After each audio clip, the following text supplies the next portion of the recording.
That's the joke I used to do about Afghanistan. We're a bunch of capitalists borrowing money from a bunch of communists, meaning the Chinese, so we can bring democracy to a bunch of Muslims that don't even want it. What I'm claiming is that 85 million Muslims are not going to go in the direction of a democracy they consider irreligious or perhaps even pagan, rather than toward 1,400 years of tradition. Just not going to happen in the way you think it's going to happen, sir. And even if it did, if we had democracy from Mauritania to Jordan, what those governments would have to reflect popular opinion. And what you would have is the greatest anti-Israeli movement that you've ever seen in your life, because Israel is hated more than anything in the Islamic world. I read recently 90% unfavorable for al-Qaeda and bin Laden in Iraq and Afghanistan. What do you attribute that to? Well, I guess he's not running for an election, sir. But Israel is a democracy in a part of the world that has none. So what, sir? It doesn't matter to Americans if anyone ever votes again.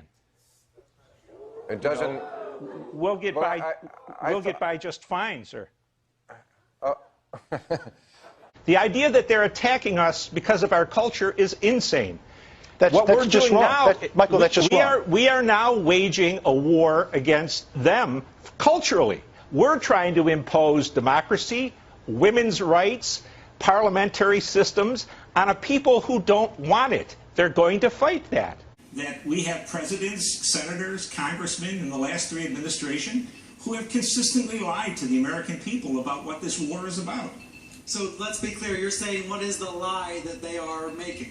The lie is that somehow we're being attacked because we have, my daughters go to university, we have elections early on the presidential years in Iowa, we have freedom, we have X-rated movies and whiskey. They would have none of those things in their country, sir, but not one of them would blow themselves up because of those things. What they're fighting is our intervention in their world. Our support, as we're supporting now, we're in a coalition with tyrants attacking ISIS. We have long supported, for 60 years, we've supported tyranny across the Middle East. Well, sir, the Arab Spring was never about democracy. We had a lot of BBC journalists and NBC journalists reporting, talking to a few score English-speaking, well-groomed professional Egyptians, and then reading their Facebook. They all could talk the democracy jargon. But they extrapolated from that very small, unrepresentative sample to say 100 million Egyptians wanted democracy.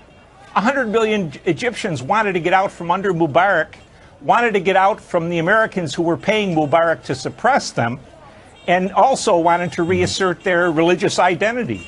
So the Arab Spring was an entire construction of Mrs. Clinton's mind and the media's mind, and never really existed in the sense it was described.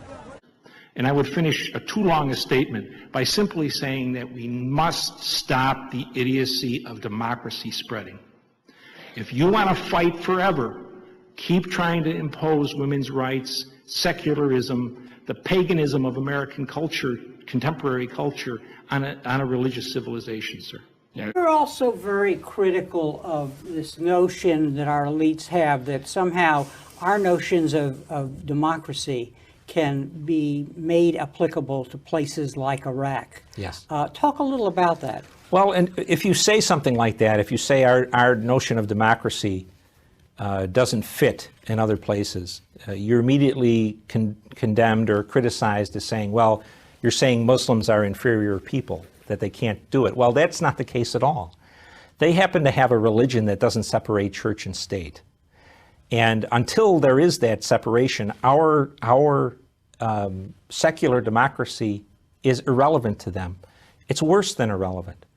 We say to Iraqis or to Afghans, adopt the system of government. Look what it has done for us in North America. We have a fairly equitable society. We're prosperous.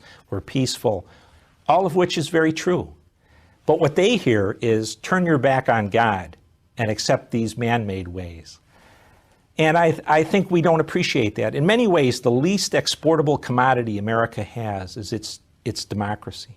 I think, sir, that somehow we think, because we think somehow that the current American experience just popped up without any kind of work, and it didn't matter that we were an Anglo-American, Old Testament, English-speaking, Greek inheritance country, that we don't realize how we got to where we are. We think we can take our model and put it into a country that has none of that groundwork. Iraq, could Iraq be democratic? Why not? But it can't be democratic like we are until it has a different sort of philosophy, a different sort of religion, a different sort of society. We also have an extraordinarily hard time accepting that in 2008, there's anyone in the world who really believes in God to the extent that they shape every facet of their life according to that belief.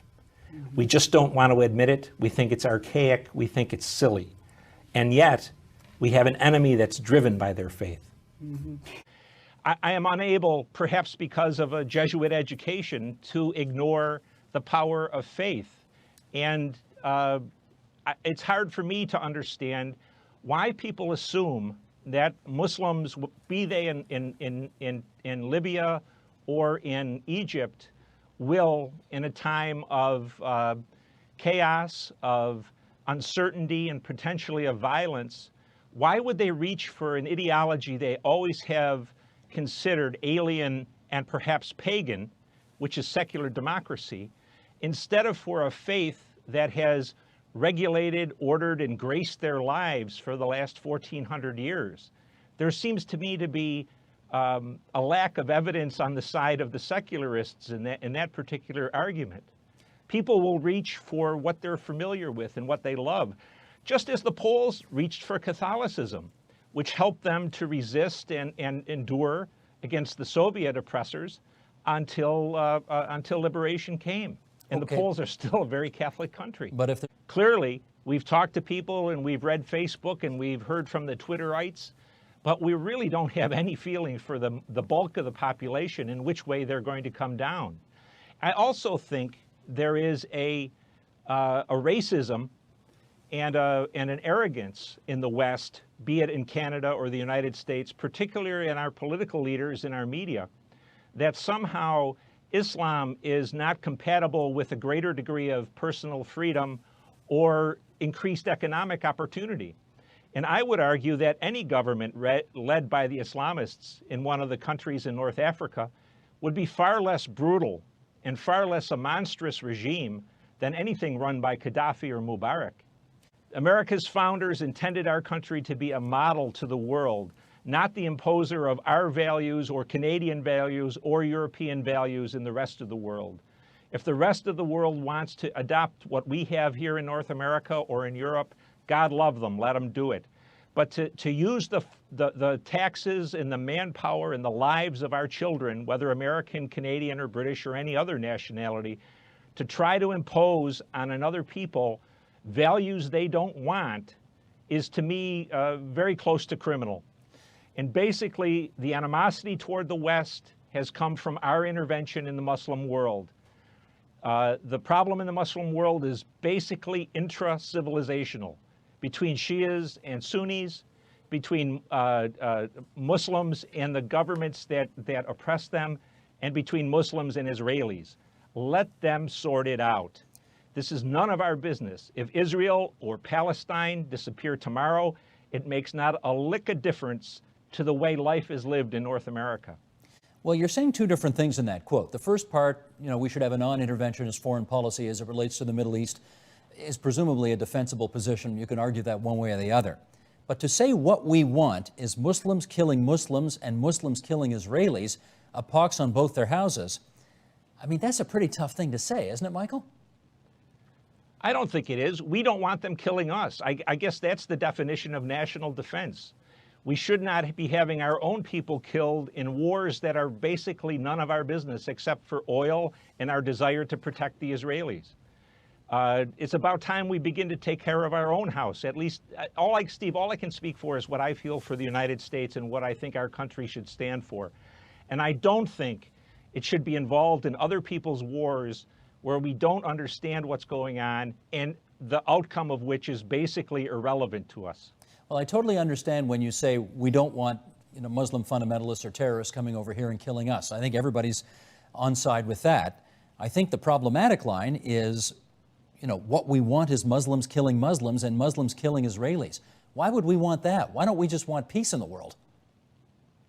Well, if it turns out to be peace, I think that's terrific.